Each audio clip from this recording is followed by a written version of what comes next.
In the summer of 1420, the Holy Roman Empire launched a campaign to restore order in Central Europe. They advanced into Bohemia with a force of 80,000 men clad in heavy steel.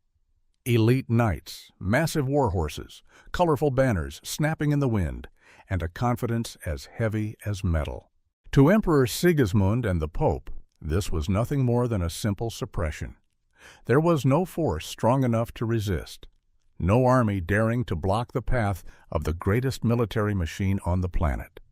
But waiting for them on a narrow hill outside Prague were people who did not look like an army. No shining helmets, no noble titles, no ornate plate armor. Only a deep, unbending fanaticism, modified farming tools, and a commander who would soon lose his sight entirely, fighting the most powerful empire on earth in total darkness. Then the moment arrived. The rumble of early gunpowder shattered the mist. Massive wooden wagons locked together into an unbreakable wall. Heavy cavalry charged, and in seconds, elite knights were ripped from their saddles by peasants wielding iron-spiked flails. Their heavy armor, designed to make them invincible, suddenly pinned them to the dirt. What was meant to be a show of intimidation turned into a slaughterhouse. Within hours, an army once believed to be unstoppable was shattered. The destruction of this crusader army was not a miracle. It was an execution. It was planned, engineered, and carried out by a man who essentially invented the modern tank 500 years before it had a name. A general who fought against impossible odds, redefined the art of war on the battlefield, and who never lost a single battle. His name was Jan Žižka. Before he commanded armies, Jan Žižka commanded outlaws.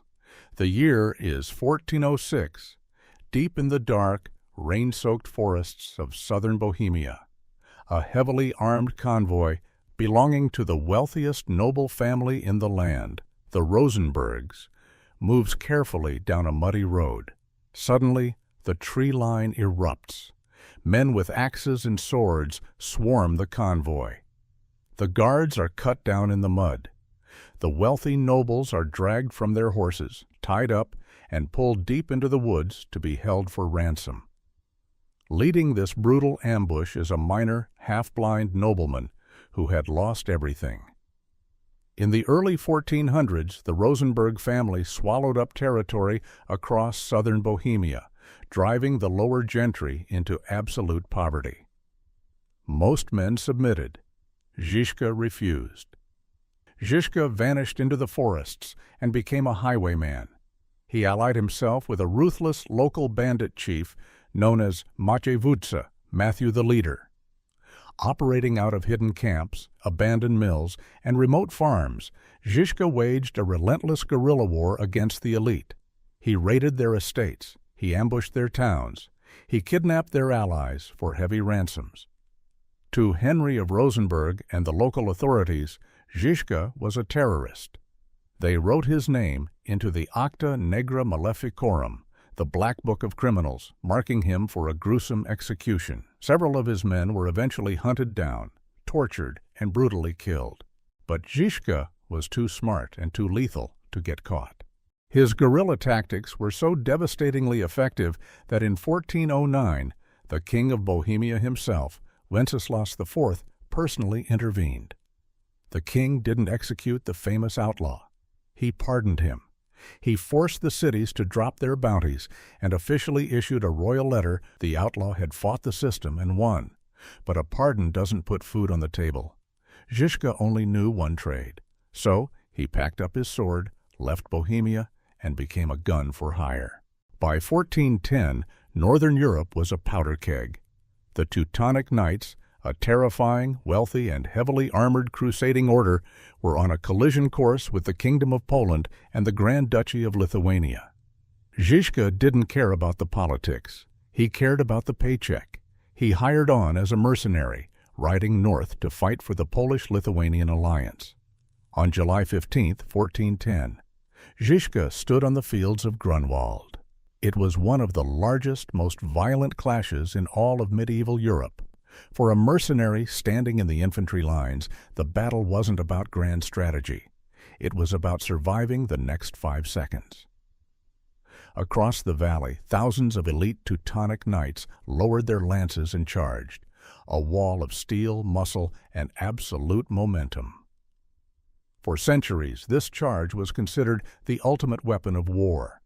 But Žižka watched how the enemy moved. He watched the Lithuanian light cavalry and the Tatar horse archers execute a sweeping, feigned retreat, drawing the heavily armored German knights into a disorganized pursuit. And as the battle ground down into a brutal 10-hour melee, he watched the invincible heavy war horses lose their footing and sink into the wet earth. He saw exactly what happens when an armored charge loses its momentum. Once a knight was knocked from his saddle, his heavy plate armor, designed to make him invincible, became a steel trap. Pinned in the mud, exhausted and unable to rise quickly, the elite lords of Europe were suddenly helpless against ordinary men with hooks, axes, and daggers. Žižka survived Grunwald. The lessons he learned in the blood and the mud that day were going to change the history of warfare forever. When he finally returned to Bohemia, he wasn't just a mercenary anymore.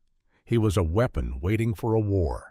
While Žižka was mastering the breaking points of heavy cavalry, the kingdom of Bohemia plunged into a religious crisis. The Catholic Church was torn apart by the papal schism, drowning in corruption.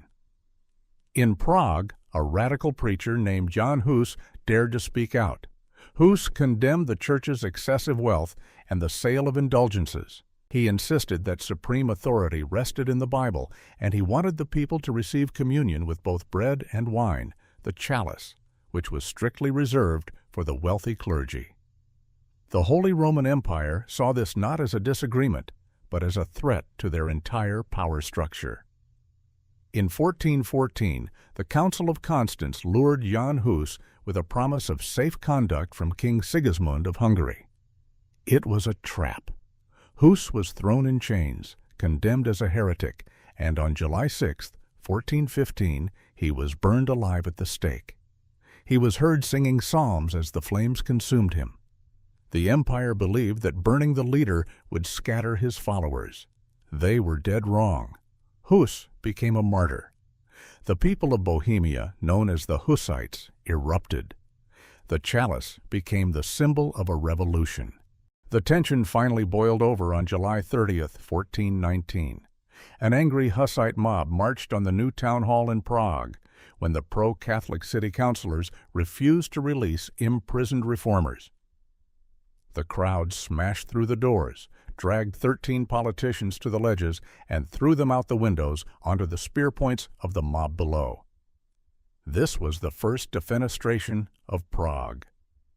King Wenceslas of Bohemia was so stunned by the sheer violence that he suffered a massive stroke and died, reportedly roaring like a lion. His brother, Sigismund, the very man who had betrayed Jan Hus to the flames, marched in to claim the Bohemian crown. Sigismund didn't prepare for negotiation. He prepared for intimidation. The Pope issued a papal bull declaring a massive crusade to wipe the Hussites off the face of the earth. Bohemia was surrounded. Tens of thousands of professional crusaders were coming to burn their cities to the ground. The peasant militias needed a leader who wasn't afraid of wealthy lords or armored knights. They turned to the outlaw from the Black Book. They turned to Jan Žižka. Žižka had a massive problem. The crusaders were coming with professional soldiers, heavy cavalry, and unlimited funding. Žižka had a bunch of angry farmers who threshed grain for a living. If he met the crusaders on an open field, his peasant militia would be wiped out in minutes. So Žižka looked at the tools his peasants actually knew how to use, and he weaponized them. First, the weapons. He took the heavy, swinging wooden flails they used to thresh wheat, strapped iron spikes to them, and created devastating anti-armor blunt force weapons. But flesh and bone cannot stop a charging warhorse. Žižka needed a shield. He needed a wall. Better yet, he needed a mobile fortress. His answer was the Wagenburg, the wagon fort. Žižka took standard four-wheeled farm baggage wagons and turned them into medieval tanks. This wasn't just circling the wagons. It was a highly engineered defensive system. He added stout timber planking to the sides, sloping them outward to deflect arrows. He dropped an extra panel of heavy planking over the left side of the wagon to protect the wheels. He hung a heavy board, like a wooden keel, below the floor to stop enemy infantry from crawling underneath. He cut triangular firing slits into the wood. Then he crewed each wagon with a highly disciplined kill squad of up to 20 men. 2 drivers to manage the horses. 2 shield carriers called pavisiers to plug the gaps between the carts. 6 crossbowmen, 4 halberdiers to pull knights from their saddles. 4 men wielding those brutal iron-spiked flails. And finally, 2 handgunners. Firearms. Žižka was an absolute pioneer of gunpowder on the battlefield. He equipped his men with early hand cannons the Czechs called pišťala, which meant fife or pipe, and is where we get the English word pistol. And he mounted heavier, short-barreled field guns on the wagons themselves, called hoefnies, the origin of the word howitzer. He was the first European commander to maneuver on the field with medium-caliber cannons. But a machine is only as good as the men operating it. To make this complex system work, Žižka stripped away the chaos of the peasant mob. He instituted an iron code of discipline codified into his famous military ordinances. The rules were brutally simple. No man marches without an order. No man lights a fire without permission. The punishments were unforgiving. He formally banished or executed cowards, drunkards, gamblers, and looters. The penalty for breaking the line or disobeying a direct order was flogging, clubbing, hanging, or beheading. He took starving farmers and beat them into a synchronized mechanical kill squad. The strategy was simple, but unforgiving. When the enemy approached, the Hussites quickly chained the wheels of the wagons together, creating an unbreakable ring of wood and iron. The enemy cavalry would charge, provoked by artillery fire. The Hussites blasted them with crossbows and gunpowder from behind cover, aiming first for the horses to deprive the knights of their main advantage. When the knights hit the dirt, the armored cavalry charge lost all its momentum. Then the Hussite infantry dropped a ramp on the side of the wagon, flooded out, and swarmed the grounded, exhausted knights with armor-crushing flails and halberds. It was a meat grinder, and soon it would be put to the ultimate test. The true test of Žižka's genius came in March 1420 at the Battle of Sudomierz. Žižka was on the move, leading a tiny force of just 400 infantry, 12 war wagons, and a group of women and children. Scouts reported 2,000 elite royalist cavalry bearing down on them. 5-to-1 odds. Most commanders would pray for a quick death. Žižka looked at the terrain. He parked his 12 wagons on a narrow dam between 2 drained fish ponds. Here, a wide formation became impossible. The royalist commanders conferred and split their attack. One group dismounted to attack the wagons head-on, while the heavy cavalry tried to flank through the drained fish ponds. It was a fatal mistake. The heavy war horses sank up to their chests in the freezing muck of the drained ponds.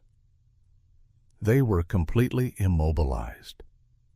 From the safety of the wagons, the Hussite gunners opened fire. The noise, the smoke, the terrifying shock of early gunpowder shattered the royalist lines. The assault sputtered out in the mud, and the crusaders retreated, leaving their dead behind. Žižka was no longer just respected by his men. He was revered. But the true storm had just arrived.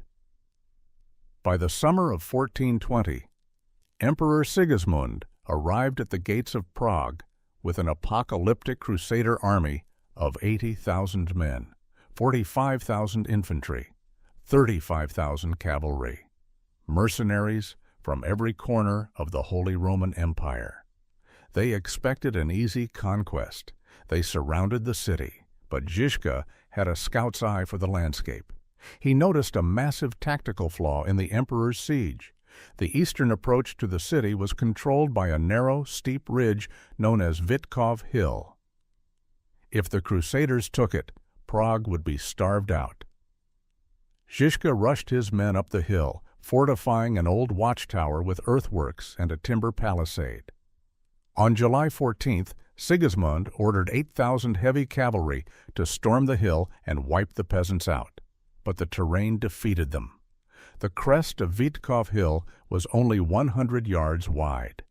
The Crusaders could not use their overwhelming numbers. They were forced into a terrifying choke point. The Hussites held the line. The fighting was vicious, hand-to-hand, flail against plate armor. As the Crusaders compressed into the narrow space, pushing forward under the weight of their own men, Žižka launched a sudden, violent counterattack directly into their flank. Panic spread like a virus. The Crusaders broke, streaming blindly down the steep slopes in absolute terror, crashing into each other, routing all the way down to the Vltava River. Humiliated and dealing with a massive mercenary army that was sick and tired of dying for nothing, Emperor Sigismund abandoned the siege. A one-eyed outlaw had just humbled the most powerful monarch in Europe. War demands a heavy price. In June 1421, while directing the siege of Rabi Castle, Žižka's luck ran out. A defender on the walls loosed an arrow. It struck Žižka directly in his one good eye. He was pulled from the battlefield, bleeding and in agony. He survived the infection, a miracle in medieval times, but the damage was total. Jan Žižka, the undisputed master of reading terrain, was now completely, irrevocably blind. For anyone else, the war was over. You retire. You go home. Not Žižka. Thrown into total darkness, he had his lieutenants describe the hills, the valleys, and the roads in exhaustive detail. He mapped the battlefields in his mind, visualizing the movement of thousands of men. He didn't just stay in command, he became more ruthless. The Hussite Revolution fought a war of survival, and the pressure fractured the movement. Radical splinter sects emerged, threatening the iron unity of the army. One such group was the Adamites. They believed they had regained the pure innocence of the Garden of Eden. They abandoned all private property, rejected marriage, and refused to wear clothes. They danced completely naked around bonfires in the woods, engaging in absolute debauchery, and declared that they answered to no authority. To the puritanical, hyper-disciplined blind general, this was an absolute abomination, a cancer in his holy army. Žižka did not negotiate. He did not ask them to repent. He marched his disciplined troops straight into the forest, caught the Adamites by surprise, and hit their camp with overwhelming violence. He captured 40 of them. He spared exactly one man so that he could walk away and tell the world what happens when you defy the law of the camp. The remaining 39 captives, Žižka had them burned alive. He proved to everyone in Bohemia that he was not just a brilliant military tactician. He was a ruthless zealot who would gladly cleanse his own ranks with fire to maintain order. And he needed that total, unbreakable discipline, because Emperor Sigismund was coming back. Late in 1421, Sigismund launched the Second Crusade. This time, his massive army was led by a brilliant Italian mercenary captain named Pippo Spano, a veteran of the wars against the Ottoman Empire. Their target was Kutna Hora, the center of Bohemia's silver mining industry, the financial heart of the country.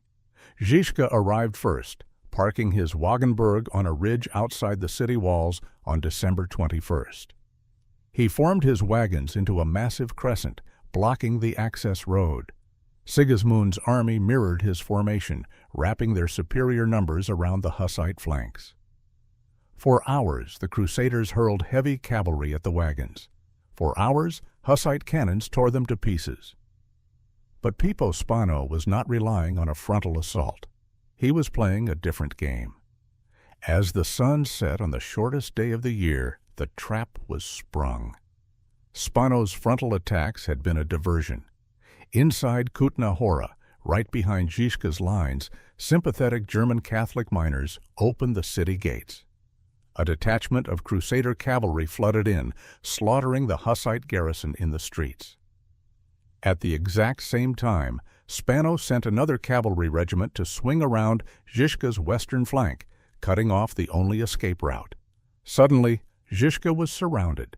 He had the main crusader army to his front, 2 flanking regiments to his sides, and a hostile captured city at his back. He was trapped like the Romans at Cannae. The Hussites had limited provisions and almost no ammunition. If they stayed in the Wagenburg until sunrise, the army would be annihilated. The road to Prague would be open, and the war would be over. But Pippo Spano and King Sigismund forgot one crucial detail. You never corner a wounded animal, especially an animal with heavy artillery. In the dead of night, Žižka did something that had never been done in the history of warfare. In the Middle Ages, nobody fought at night. It was practically unheard of, and up until this moment, cannons were strictly defensive or used for static sieges. Žižka ordered his men to unchain the wagons. He loaded the Hofneis howitzers and the hand cannons, and he ordered his entire army to advance directly into the center of the Crusader camp. The darkness shattered. Mobile field artillery blasted massive holes through the confused and terrified Crusader lines. The psychological shock of concentrated rolling cannon fire in the pitch black broke the enemy completely. In the chaos, Žižka punched a hole right through Sigismund's army and slipped his entire force out of the trap to safety. He used his guns not just to defend, but to blow a hole in the enemy and drive right through them. He didn't just escape. He birthed the exact tactical blueprint of modern armored tank warfare. Sigismund thought Žižka was retreating. He was wrong. Žižka was just reloading. Less than 3 weeks later, in early January 1422, the blind commander launched a devastating counterattack at Nebovidi. He caught Sigismund completely off guard. The Crusader army shattered and fled south in a blind panic. The retreat became a disaster. At the town of Nemeki Broad, the fleeing Crusaders hit a massive bottleneck at a bridge over the Sazava River. Desperate to escape the relentless Hussite pursuit, hundreds of heavy Hungarian cavalry spurred their armored war horses out onto the frozen river itself. An army that didn't know where the ice was thin was about to pay the price. The ice groaned under the immense weight of thousands of pounds of steel, men and horses. And then it broke. In a matter of seconds, 548 elite Hungarian cavalrymen plunged into the freezing black water and drowned. Sigismund was driven completely out of Bohemia. Žižka took the town and destroyed it so thoroughly that chroniclers claimed wolves and dogs ate the corpses in the town square. Jan Žižka survived arrows, crusades, betrayal, and total darkness. No army on earth could kill him. It took an act of God. In October 1424, while leading an army to lay siege to the castle of Pribislav, the undefeated commander fell severely ill. Historians believe it was a massive, lethal carbuncle infection. Within days, he was dead. His men were devastated. They wept for the grizzled, blind warrior who had taken them from the threshing fields and turned them into the kings of the battlefield. They renamed their faction the Siroci, the orphans, because they felt they had lost their father. Legend says his dying wish was as uncompromising as his life. He ordered his men to flay the skin from his corpse and stretch it over the war drums, so that even in death he could lead his men into battle and strike fear into the hearts of the Crusaders. Jan Žižka was a military anomaly. He took peasants and armed them with flails and early firearms. He essentially invented the armored tank and mobile field artillery. He fought against overwhelming odds, broke the most elite heavy cavalry in Europe, and commanded his greatest victories while entirely blind. He never lost. His enemies understood it best. When the news of his death reached the Catholic forces, they didn't boast. They whispered, "The one whom no mortal hand could destroy was extinguished by the finger of God." History is written by the empires that tried to take the world, but it is shaped by the stubborn, unyielding few who refused to let them.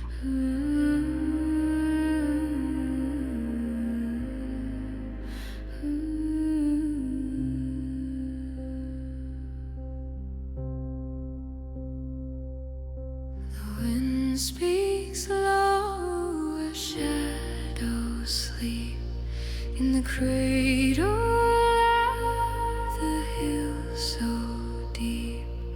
A story whispers through the stones. Oh, the highlands call my name through the mist, through rain. Freedom sings. It won't be tamed. The earth remembers every tear, each step of courage, every fear. Echoes dance in the valley's breath. Will you stand where the ancients stood? Feel the heartbeat in the wood, a timeless vow, a soul's duet. Oh, the highlands call my name through the mist, through the flame. Freedom sings. It won't be tamed. Quiet falls, the echoes fade. A single note the past has made. The wind carries it.